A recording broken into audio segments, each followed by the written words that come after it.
In the history of music, not all great hits were born with the intention of topping the charts or becoming generational anthems.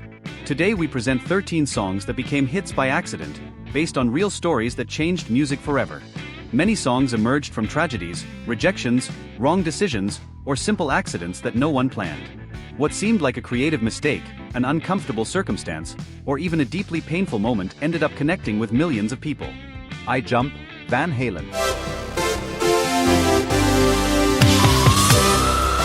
Jump was born from an unexpected and deeply dark image. David Lee Roth was watching a news broadcast when a man appeared threatening to commit suicide by jumping from a building. While most people saw only tragedy, Roth asked a different question. What if that jump wasn't surrender, but a decision to change everything?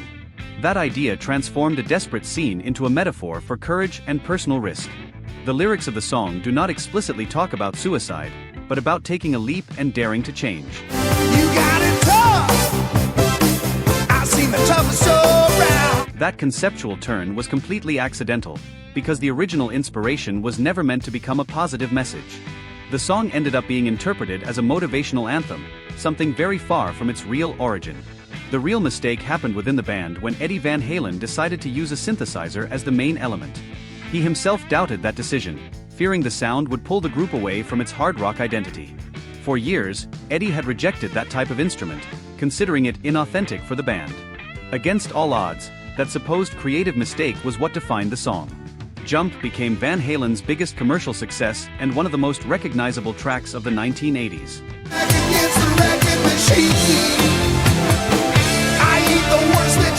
What was born from a televised tragedy and a doubtful decision ended up becoming an eternal classic. Jump was Van Halen's first song to reach #1 on the Billboard Hot 100. It also marked the beginning of internal tensions over the band's musical direction. Years later, Eddie acknowledged that his doubts were wrong. The mistake he feared so much became an essential part of his legacy. You won't know until you begin.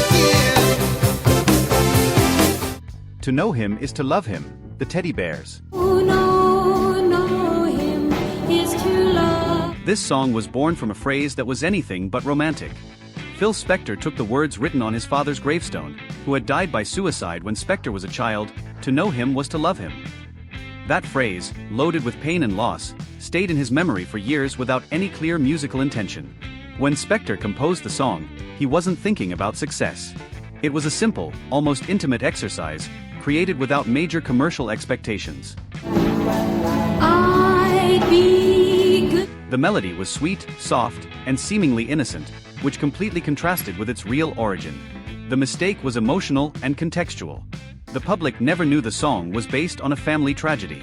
Most listeners interpreted it as a traditional romantic ballad, without imagining the dark background that inspired it. That misunderstanding was key to its success.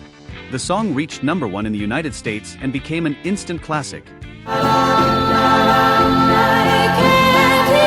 Spector's personal pain was transformed by accident into a universal expression of love. This track marked the beginning of Phil Spector's legendary career as a producer. Years later, he would develop the famous Wall of Sound. The song was covered countless times and remains an example of how tragedy can be transformed into art without the audience ever knowing. Someday. Eye of the Tiger, Survivor. Eye of the Tiger exists only because another song was rejected. Sylvester Stallone wanted to use Queen's Another One Bites the Dust for Rocky III, but the band refused to grant the rights. Suddenly, the movie was left without its main theme just weeks before its release. Faced with that urgency, Stallone turned to Survivor almost by accident. He asked them to write a song with similar energy, without imagining that this improvised request would become history. The band worked under pressure, with no expectations beyond fulfilling a specific request. The song was composed specifically to accompany training scenes. It wasn't meant to be played on the radio or become an independent anthem. It was functional music, created for film and nothing more. That rushed context was the mistake that propelled its success. Eye of the Tiger outgrew the movie, dominated the charts, and became a universal symbol of personal perseverance.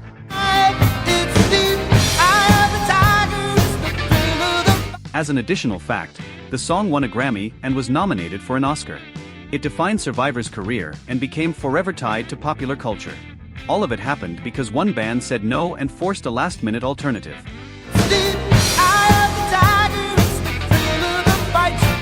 I Don't Like Mondays, the Boomtown Rats. This song was born from a disturbing news story. Bob Geldof read about Brenda and Spencer, a teenager who opened fire on an elementary school in California, killing 2 people. When a journalist asked her why she did it, she coldly replied, "I don't like Mondays." That absurd and unsettling phrase deeply impacted Geldof. He couldn't understand how such a banal justification could be linked to such a violent act. The song emerged as a reflection on emotional disconnection and senseless violence. It switched to overload, and nobody's. The mistake was setting a real tragedy to an accessible, almost pop-like melody. Many people sang along to the chorus without knowing the true origin of the story, turning something dark into something seemingly light. The controversy was immediate. Some radio stations refused to play the song, while others promoted it precisely because of its impact. Like Mondays. Tell me why I don't like The track became uncomfortable, but impossible to ignore. The song reached #1 in several countries. Over time, it became a social critique disguised as a hit. A cold, irresponsible comment ended up inspiring one of the most unsettling songs in rock. reasons, 'cause there are no reasons. What reasons do you? Jeremy, Pearl Jam. At home, drawing pictures. Jeremy was born when Eddie Vedder read a news article about Jeremy Dell, a 16-year-old who took his own life in front of his class in Texas. The event was briefly covered by the press, but its brutality left a deep mark on the singer. Vedder connected that story with personal memories of abandonment and isolation during his own adolescence. The song became an exploration of youth invisibility and emotional neglect. The mistake was assuming the song would be understood only as a fictional story. To the fact that mommy. Many listeners didn't know it was based on a real event, which initially softened its impact. The music video amplified the controversy and was censored on several occasions. Instead of stopping the song, this made it even more powerful and widely discussed. And he hit me with the surprise. Jeremy became one of Pearl Jam's most representative songs. A real event, initially treated as a minor news item, ended up becoming a generational cry against social indifference. Yes, it is. Tears in Heaven, Eric Clapton. The accidental death of Eric Clapton's son marked one of the most devastating moments of his life. The child fell from a building in New York, leaving the musician completely overwhelmed by grief. In the midst of shock and sadness, Clapton emotionally withdrew. Music became his only refuge. That's how a song born from the deepest mourning began to take shape. Tears in Heaven was not conceived as a work for the public. Clapton wrote it as an intimate conversation with himself and with the absence of his son. Each verse reflects questions with no possible answers. There was no intention of success or exposure. It was a private exercise in emotional healing. A way to survive the void. The decision to include it in a public project was almost accidental. The song ended up being part of a soundtrack and later an album. That step transformed something intimate into something collective. Millions of people saw themselves reflected in it. Personal pain became universal without being planned.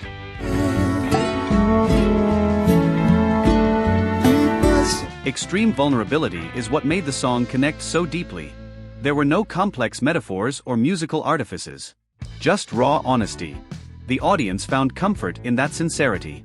The song didn't offer answers, only companionship in pain. Clapton stopped performing it live due to its emotional weight. Each performance reopened wounds that never fully healed. Tears in Heaven shows that art can emerge from absolute suffering, and that sometimes, the most human mistakes create the most eternal works.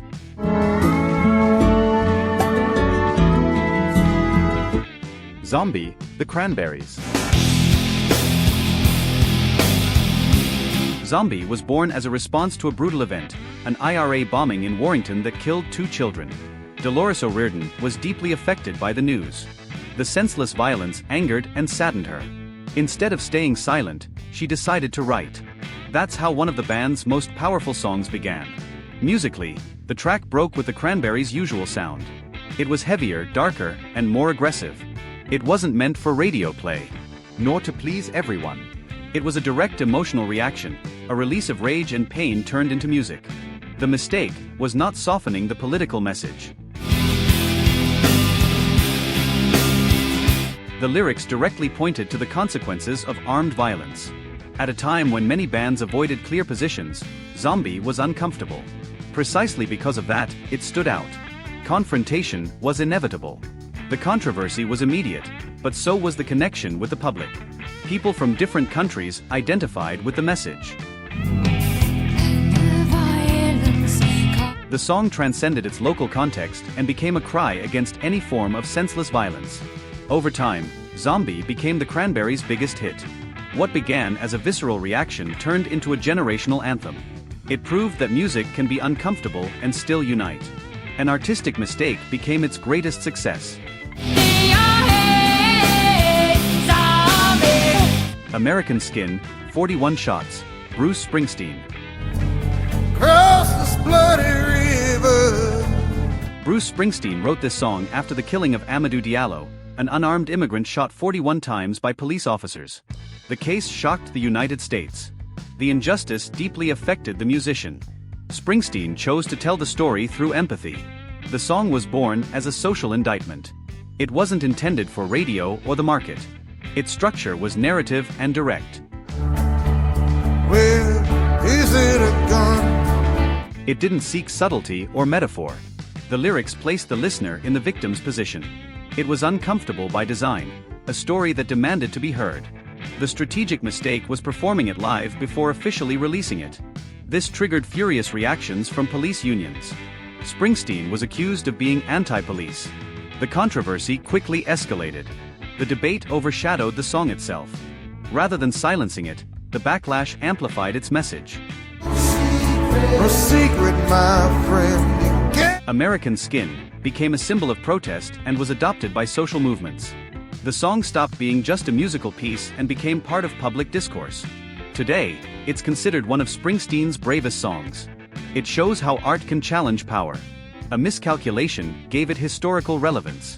Once again, music as a witness to its time. There's on these streets, Charles. Hurricane, Bob Dylan. Pistol shots ring out in a barroom night. Hurricane tells the real story of boxer Reuben Hurricane Carter, who was wrongfully convicted of murder. Bob Dylan learned about the case and was deeply affected. He investigated, read documents, and spoke with people involved. The injustice was clear. Dylan decided to turn it into a song. It wasn't intended as a commercial hit. They've killed them all. Here comes a... It was long, dense, and narratively complex. It didn't follow radio rules. It was closer to journalistic reporting. Each verse added facts and context. The song demanded attention. The mistake was underestimating its media impact. The song immediately drew international attention. The media began discussing the case. The public started questioning the conviction. Music went beyond entertainment. Hurricane helped reopen Carter's legal case. Three bodies lying. It generated social pressure and visibility. While it wasn't the only factor, it was a key one. The song had real consequences, something rare even today. It's one of the greatest examples of music as a social tool. Dylan proved a song can influence reality. A supposed miscalculation ended up changing a life and leaving a permanent mark on music history. Better call up the cops. And so Smoke on the Water, Deep Purple. Smoke on the Water was born from a real accident in Montreux, Switzerland, when Deep Purple was there to record a new album. The band planned to use the local casino as an improvised studio, but during a Frank Zappa concert, someone in the audience fired a flare that caused a devastating fire. The building quickly went up in flames, forcing everyone to evacuate. From the hotel where they were staying, the members of Deep Purple watched the smoke spread over Lake Geneva. That image stayed in the band's memory, not as artistic inspiration, but as an absurd anecdote within a chaotic situation. At that moment, no one thought it would turn into a song. The lyrics were written almost like a literal chronicle of what happened. There were no deep metaphors or poetic intentions, just the need to tell the story. The main riff was also created without high expectations, using an extremely simple structure. The mistake was not taking the song seriously. For the band, Smoke on the Water was just filler, something anecdotal within the album. We didn't have much time, but Frank. They never imagined it would be heard outside that context. Over time, the track became one of the most recognizable riffs in the history of rock. As an additional fact, it's one of the first songs beginner guitarists learn. A real accident, told without pretension, ended up creating one of the greatest anthems of classic rock.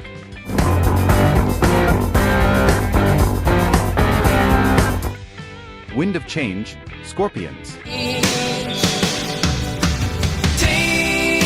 The song was born after Scorpions visited Moscow during the final years of the Soviet bloc. Klaus Meine sensed a unique historical atmosphere. There was hope, openness, and change. Inspired by that environment, he wrote the song as a personal reflection on an unrepeatable moment. It wasn't intended as a single or a global hit. It was an introspective ballad, coming from a band known for hard rock. The contrast was obvious. No one expected it to work commercially. The mistake was releasing a political ballad within that musical context. It broke the band's image. Yet the message resonated deeply. Emotion overcame any genre label. The song began climbing in popularity unexpectedly.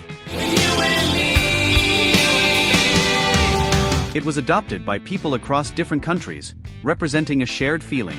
Change was no longer abstract. Wind of Change became a symbol of the end of the Cold War. Today, it's inseparable from that historical moment. A miscalculated risk created one of the most representative songs of the 20th century. Wonderwall, Oasis. Today is gonna be the day that they're gonna throw it back to you. Noel Gallagher didn't want to release Wonderwall as a single. He preferred other songs from What's the Story, Morning Glory? To him, it was just another track, simple and unpretentious. He didn't see major impact in it. The song was emotionally ambiguous. The lyrics allowed multiple interpretations. It didn't tell a concrete story. Word is on the street that the fire in your heart is out. I'm sure That lack of definition was key. Each listener could claim their own meaning. The mistake was giving in to record label pressure. Wonderwall was released as a single. Against all odds, it exploded in popularity and became omnipresent. The public embraced it massively. It played on radios, at gatherings and concerts. It crossed generations and became part of popular culture. but I don't know how. Something impossible to control. Today, it's Oasis's most iconic song, even surpassing the band itself. A track its author didn't want to highlight ended up defining his career. Sometimes, the mistake is not believing in what you already have. By now, you should have somehow realized what you're not to do. Respect, Aretha Franklin. Respect was originally written by Otis Redding with a very different approach. The lyrics spoke from a traditional male perspective. When Aretha Franklin reinterpreted it, everything changed. She didn't just sing the song, she transformed it. Aretha altered the structure, rhythm, and message. She introduced a strong, demanding female voice. It wasn't planned as a cultural revolution. She simply expressed her truth. But the impact was immediate. The song stopped being a plea and became a demand. Respect was no longer negotiable. Aretha's interpretation completely changed the meaning, and the audience understood it instantly. Respect became an anthem for feminism and civil rights. It represented an era of struggle and empowerment. Its power went beyond music, it was a social statement. The song redefined the history of soul and cemented Aretha Franklin as the Queen of Soul. An unplanned change ended up shaping generations and proved that reinterpreting is also a form of creation. These songs prove that music doesn't always come from perfect plans or calculated decisions. Sometimes it emerges from mistakes, pain, rejection, or moments no one wanted to live through. Yet it's precisely that imperfection that connects most deeply with people. If you enjoyed this journey through real stories behind songs that became hits by accident, don't forget to like, share this video, and subscribe to keep discovering the hidden secrets of the music that changed the world.